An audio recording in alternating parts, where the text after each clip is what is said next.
Finally जिस movie का इंतजार पूरी दुनिया को था वो रिलीज हो गई। हम बात कर रहे हैं इस साल की मच अवेटेड मूवी ओपनहाइमर के बारे में। क्रिस्टोफर नोलन की ये मूवी जब से अनाउंस हुई है तभी से चर्चा में है, लेकिन जिस मूवी को देखने के लिए पूरी दुनिया दीवानी हुई जा रही है, आखिर क्या है इस मूवी में ऐसा? अगर आप भी ओपनहाइमर को देखने का प्लान बना रहे हैं तो ये वीडियो आपके लिए बहुत जरूरी है। दरअसल नोलन की ये मूवी हिस्ट्री के सबसे बड़े ट्रेजिक इवेंट की नींव रखने वाले American theoretical physicist Julius Robert Oppenheimer की लाइफ पर बेस्ड है। इसमें ओपनहाइमर के रोल में हॉलीवुड के दिग्गज एक्टर किलियन मर्फी हैं, जिन्हें आप पीकी ब्लाइंडर्स से जानते होंगे। उनके साथ ही Robert Downey Junior, Matt Damon और एमिली ब्लंट जैसी जबरदस्त कास्ट भी है। ओपनहाइमर वो शख्स हैं जिसने दुनिया को सबसे खतरनाक ताकत दी। ये इंसान भगवत गीता पर जबरदस्त विश्वास करता था। फादर ऑफ एटम बॉम्ब के नाम से मशहूर ओपनहाइमर के बनाए एटम बॉम्ब्स ने जापान के 2 शहरों को बर्बाद कर दिया। इसके बाद ओपनहाइमर को एहसास हुआ था कि उसके हाथ लाखों लोगों के खून से सने हैं। उसे इस बात ने परेशान कर दिया कि क्या उसे ये भयानक ताकत दुनिया को देनी चाहिए थी या नहीं। दरअसल 1939 में वर्ल्ड वॉर 2 के दौरान हिटलर से पूरी दुनिया डरी हुई थी। इस बीच अमेरिकन को लगा कि हिटलर एटम बॉम्ब बनाकर अपने दुश्मनों को मिटा देगा। इसके बाद आइंस्टीन से लेकर अमेरिका के बड़े बड़े साइंटिस्ट ने अमेरिकी गवर्नमेंट को न्यूक्लियर बॉम्ब बनाने के लिए लेटर लिखा। अमेरिकी गवर्नमेंट की सहमति के बाद स्टार्ट हुआ प्रोजेक्ट मैनहट्टन।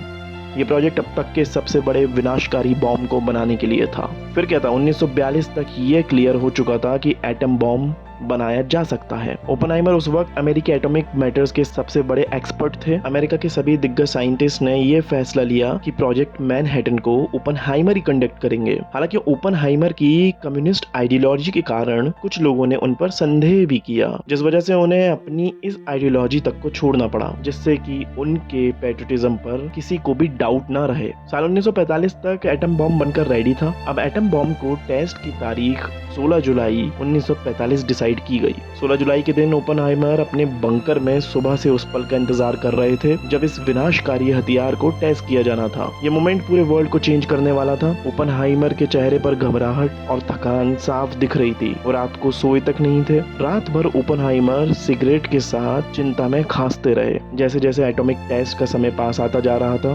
ओपनहाइमर स्ट्रेस में डूबते जा रहे थे। उनकी हालत देखकर ऐसा लग रहा था कि जैसे उन्होंने किसी जुए में अपना घर, परिवार, सब कुछ दांव पर लगा दिया है। उन्हें डर था कि अगर ये टेस्ट सक्सेसफुल नहीं हुआ तो इसका रिजल्ट क्या होगा। लेकिन जैसे ही ब्लास्ट हुआ, सूरज को भी फीका कर देने वाली उस चमक ने आकाश को घेर लिया। 21 किलो टन के बराबर ताकत के साथ हुए इस ब्लास्ट ने ऐसा झटका दिया जो 160 किलोमीटर दूरी तक महसूस किया गया। पूरा आसमान धुएं के बादलों से घिरा हुआ था, लेकिन ओपनहाइमर के चेहरे से उस चिंता के बादल हट गए। ओपनहाइमर ने इस नज़ारे को देखते हुए भगवत गीता का एक श्लोक पढ़ा। वो ये था, अब मैं सभी लोगों का नाश करने वाला महाकाल हूँ, दुनिया का विनाशक। गीता के 11वें अध्याय के 32वें श्लोक में भगवान श्री कृष्ण ने अपना विराट रूप अर्जुन को दिखाते हुए खुद को महाकाल कहा था। ओपनहाइमर ने संस्कृत सीखी थी। ओपनहाइमर अपनी इस सक्सेस के बाद फूले नहीं समा रहे थे। वहीं दुनिया के एक छोर पर वॉर चल रही थी। एशिया में जापान के साथ अमेरिका की वॉर जारी थी। जापान हार मानने को तैयार नहीं था। जापान को सरेंडर कराने के इरादे से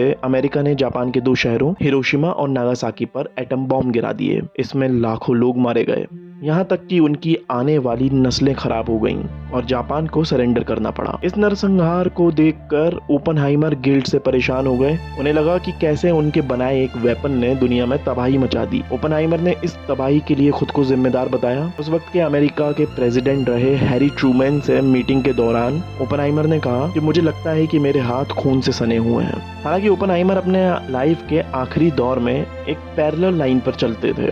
एक तरफ तो उन्हें एटम बॉम्ब के इन्वेंशन का प्राउड भी था, लेकिन उस बॉम्ब के कारण हुई तबाही का सेल्फ गिल्ट भी। ओपनहाइमर कई बार कहते थे कि इस बॉम्ब का बनना तो तय था। अगर आपको ये स्टोरी पसंद आई है और ऐसी ही फिल्मी दुनिया की कई फेमस स्टोरी सुनना चाहते हैं तो इस वीडियो को लाइक और शेयर करें और साथ ही हमारे चैनल को सब्सक्राइब करें। मिलते हैं अगली स्टोरी में।